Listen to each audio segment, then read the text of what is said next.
Okay. Je suis le docteur Mbaki Nzozi Fonfon. Je suis gériatre de l'Université de Sorbonne. Je suis membre de Gemini et je suis aussi expert en secteur médical privé. Donc je suis aussi le coordonnateur d'une... Mais pour moi, c'est un couteau à double tranchant. Pour les uns, c'est une expérience vécue, une bibliothèque vivante. C'est le cas de nos aînés. Mais pour les autres, c'est un dysfonctionnement organique organisé, de la tête aux pieds. C'est-à-dire quoi? Il y a des pertes de mémoire, dont on peut dire de maladies qui justifient de maladies chroniques, du genre troubles cognitifs ou la démence. Mais au niveau du cœur, il y a aussi baisse de l'activité cardiaque qui peut être à la base de certaines cardiopathies. Au niveau du poumon, de même, qui peut expliquer certaines pneumopathies. Au niveau hépatique aussi, il y a diminution du métabolisme qui peut justifier certaines hépatopathies. Mais aussi au niveau du pancréas, il y a diminution d'une sécrétion hormonale qu'on appelle l'insuline. C'est ce qui est à la base du diabète chez les personnes en âge avancé. Voilà. Le diabète chez une personne âgée avancée inclut la surveillance des symptômes tels que la fatigue, la soif intense, la vision trouble et les infections fréquentes qui peuvent être attribuées à tort au vieillissement. La prévention repose sur une alimentation équilibrée, l'exercice physique, l'arrêt du tabac et un suivi médical. Un dépistage précoce par un dosage de la glycémie à jeun est recommandé en présence de facteurs de risque. Wow. Ok. Je serai très basique, puisque parmi nous, il n'y a pas seulement des professionnels de santé, mais il y a aussi d'autres personnes non professionnelles de santé qui cherchent à comprendre avec des termes basiques le diabète.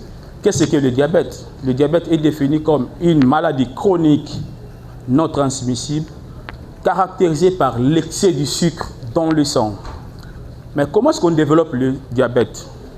Là, je l'ai dit, puisqu'il y a des causes qui sont caractérisées par une combinaison de facteurs liés à l'âge, au mode de vie et à la génétique. Par rapport à l'âge, il y a, comme je vous ai dit au départ, il y a une diminution de la production de l'insuline au niveau de l'organisme. Et cette diminution s'accompagne aussi à la diminution de la sensibilité de cette insuline-là au niveau des organes. C'est ce qui est à la base du développement du diabète chez les personnes âgées. Mais aussi, il y a des facteurs liés au mode de vie tels que la sédentarité, c'est-à-dire une mobilité limitée. Il y a l'alimentation, dont on a toujours de l'euphorie de manger trop gras, trop sucré. Il y a l'obésité ou le surpoids. Là, je le dis, chez nous les hommes, il faut savoir gérer nos abdomens. Puisqu'un surpoids au niveau de l'abdomen est à la base de diabète sucré. Et il y a aussi le tabagisme. C'est vrai que fumer, ça donne de l'euphorie, mais il faut s'en méfier puisque c'est un facteur qui peut induire le diabète. Aussi, il y a un stress chronique qu'il faudrait faire face. Alors, concernant la génétique, je vous dirais que non. Il y a des familles qui sont prédisposées à développer cette maladie. Vous avez une sœur, le parent diabétique, rassurez-vous que non, en grandissant, vous pouvez aussi développer le diabète. Là, c'est évident. Il y a aussi une notion de l'hypertension artérielle et le cholestérol, qui peut aussi être à la base du développement du diabète. Mais chez les femmes, il y a une particularité, puisque les femmes qui ont des grossesses avec le diabète qu'on appelle les grossesses gestationnelles, rassurez-vous que non, dans les jours à venir, vous êtes encore susceptible à développer aussi le diabète. Alors, en ce qui concerne l'espérance de vie en République démocratique du Congo, c'est seulement 62 ans pour les hommes et 64 ans chez les femmes, selon une étude menée en 2023. Pourquoi cela nous mourrons avant? C'est parce que l'expérience de vie est marquée par un défi majeur, tel que la pauvreté généralisée. Il y a les violences et un système de santé défaillant. Sur ce, je regarde le membre du gouvernement. Vous avez un programme concernant la couverture de la santé universelle. Et vous avez l'obligation, dans la dimension de service, d'introduire les services de la médecine gériatrique comme une priorité politique. Et quant à nous, le géminien ou le géminienne, nous avons l'obligation d'utiliser les services de la médecine gériatrique, et non pas seulement comme une bénédiction souhaitée, mais comme un droit humain chez les personnes âgées.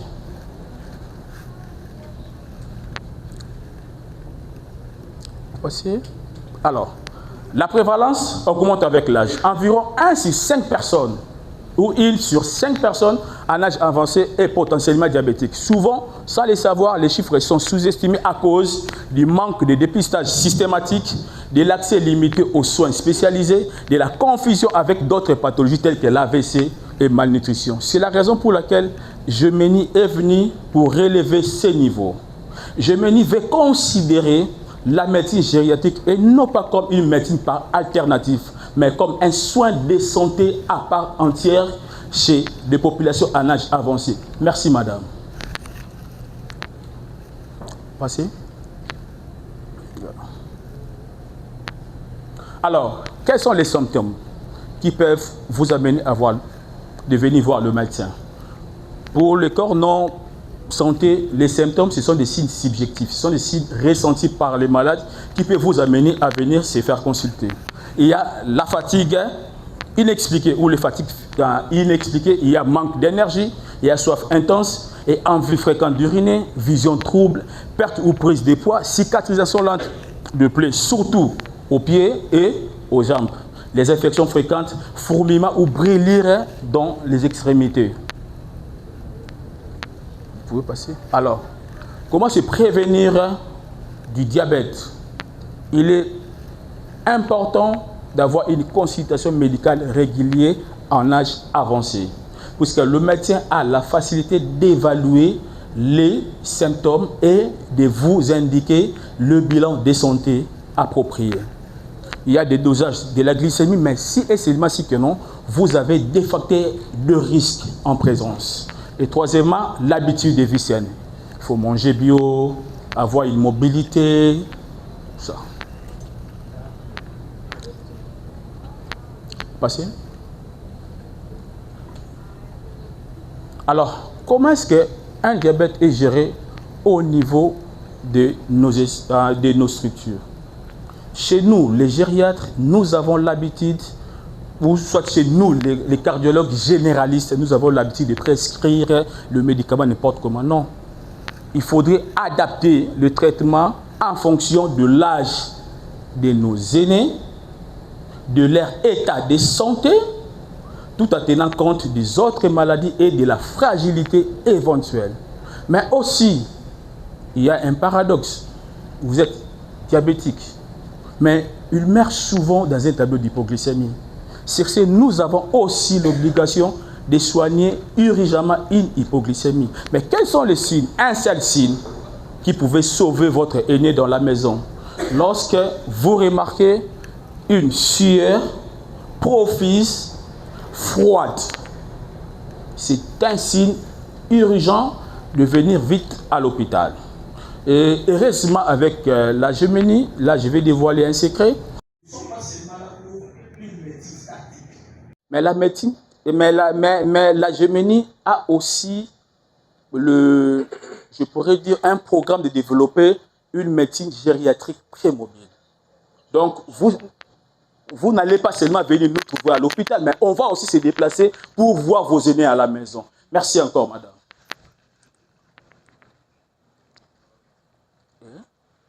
Alors, quel est le principe de la prise en charge adaptée dans le pays? Pour qu'une personne en âge avancé vive longtemps avec son diabète, il est crucial de suivre un régime alimentaire équilibré. Quand je parle d'un régime alimentaire équilibré, il faut manger trop bio, de fruits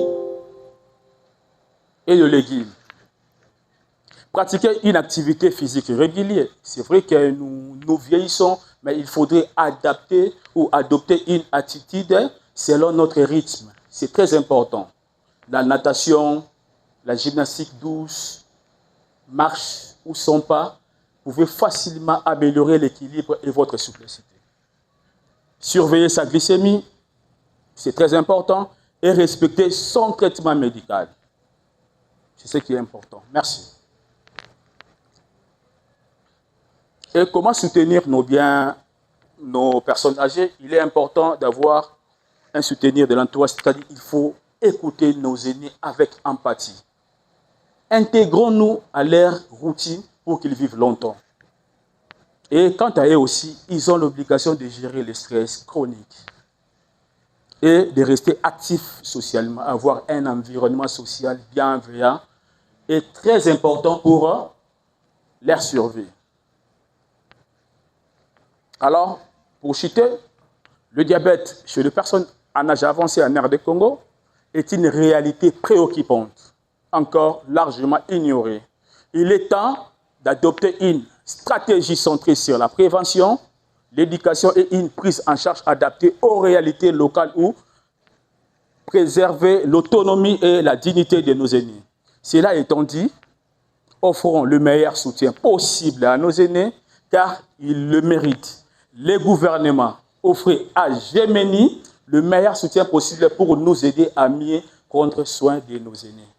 Pour votre écoute, je vous remercie.